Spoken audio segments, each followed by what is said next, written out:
What's the word? This is Torchbearer Info, back with another video. Today's topic will be about the three biggest things that affected me the most, that I had, that was most difficult to overcome for me in the clip off. Hopefully, this can help you in your journey through the clip off. So let's jump right into it. I don't like to waste time. The first thing that I would say personally for me that I had the hardest time with in the clip off would be understanding the concept of feeling your emotions. Obviously, I'm a man, masculine. There's some women that can be into their masculine as well. So, it's an energy, not just representation of gender, but I didn't realize how much I was into my masculine energy, as we all have masculine and feminine energy within us. But I didn't realize how much I was in it and into my masculine energy until the clip off, in the sense of understanding that you have to feel your emotions. I've never been taught that. I was never taught that as a kid. My parents, I don't think that they were ever taught it because they didn't teach it to me, and their parents, my grandparents, weren't taught it. So it's literally a skill that was absent in my family. So what I struggled with personally was understanding if I was even truly feeling my emotion. What does that feel like?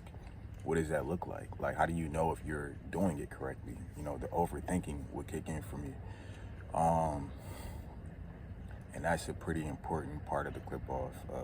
Obviously, some of the main stuff that you're going to be doing in the clip off is healing, working through your shadow work, healing your traumas, etc., etc. So you have to be able to heal the emotions that come up, as you journey through your clip off journey. So definitely, look into feeling your emotions. If you talk to practitioners on this path, the spirits that you work with, I've been guided to Carl Jung, and so have many practitioners on this path. You're going to probably continuously hear people talk about Carl Jung, especially when it comes to working on your shadow working and your traumas and healing. So the next thing that I would say was very difficult for me was surrendering, and I say slash trusting the process. Mainly because I'm a person that I didn't realize how much of control I wanted in my life. Like, because I would compare myself to others, and unconsciously, consciously at times, and I would think that I wasn't controlling at all. Like, I'm not trying to force anything, well, at least when it came to other people.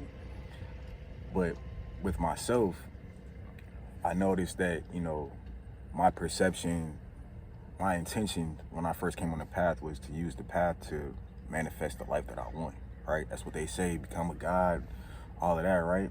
So I'm like, yeah, so I could just do what I want. I could manifest how I want. I could do it, and that's not how this path works. That's not how this path works at all. So it was a hard pill to swallow when I came to the realization that, you have to release control. You have to go with the flow. This spiritual path is bigger than me. And I had to come to the realization that yes, I can create the life that I want, but there's a way to go about things. And you kind of, as I've grown on this path, working with, if you want to say Mother Earth, Source, God, just working with that divine energy as opposed to going against it egotistically. And that's was a surprise for me, especially from a clip-offic perspective, because most people will tell you that you can do what you want, you can create, that you can do what you want, and that's not true, man. That's not true. The third thing that I would like to say that was very hard for me in the clip off would be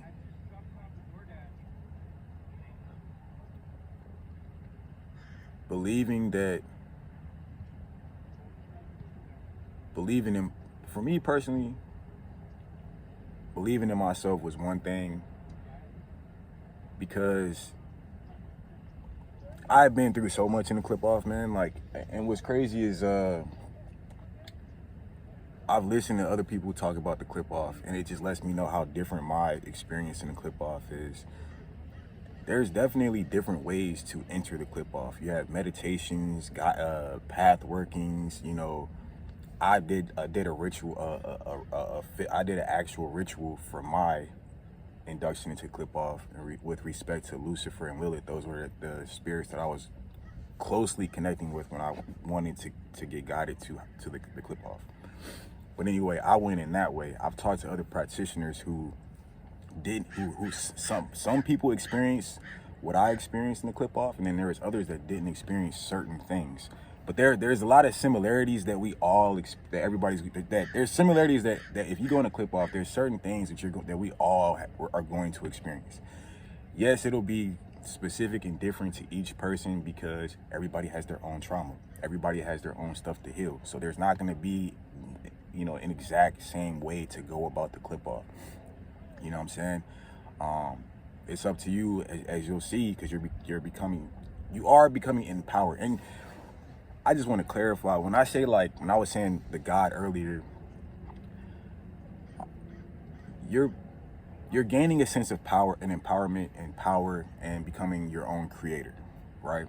But when I was saying God earlier, I'm saying like sometimes people on this path kind of make it seem like you just do whatever you want, and that's not how this works. You're going to set yourself up for disappointment, and that's what I was. That's also another thing I would like to add. So it's really for the disappointment as well. For me personally, the expectations, working on manifesting or doing my magic or manifesting, right? Or me doing certain rituals, and I have a perception of how I would like to see it happen or how it should go. And who am I? You know what I'm saying? Like, I'm powerful, this, that, we're all powerful and all that, but at the end of the day, it's not going to always go how we want. Shit, a lot of the times on this path, it didn't go how I wanted it. And I think that was purposely a part of the lesson for me to release control, to let things flow. And that was very difficult. You know, I've been a very logical, analytical person. So during this path, I've definitely done my work to balance things back out, as far as stepping more into my feminine energy and balancing. You know, I love my masculine energy, don't get me wrong, for sure, but just embracing more of that feminine energy, obviously, because the clip off is more of a feminine current. So you kind of have to, when in Rome, do as the Romans do, so to say. But those are my 4 biggest obstacles that I've faced, and some of that stuff I'm still working through, but I've conquered a lot of it, and I'm in a much better place than I was. So yeah, hopefully this helps. Hopefully you can take something from this video and apply it, and maybe, you know, use this as a tool to prepare yourself if you are planning on going into the clip off, or if you're already in. Maybe this can help you to further understand, you know, what you're going through, and to know that you're not the only person that's going through that. You know what I'm saying? So y'all have a good one. Till next time, peace.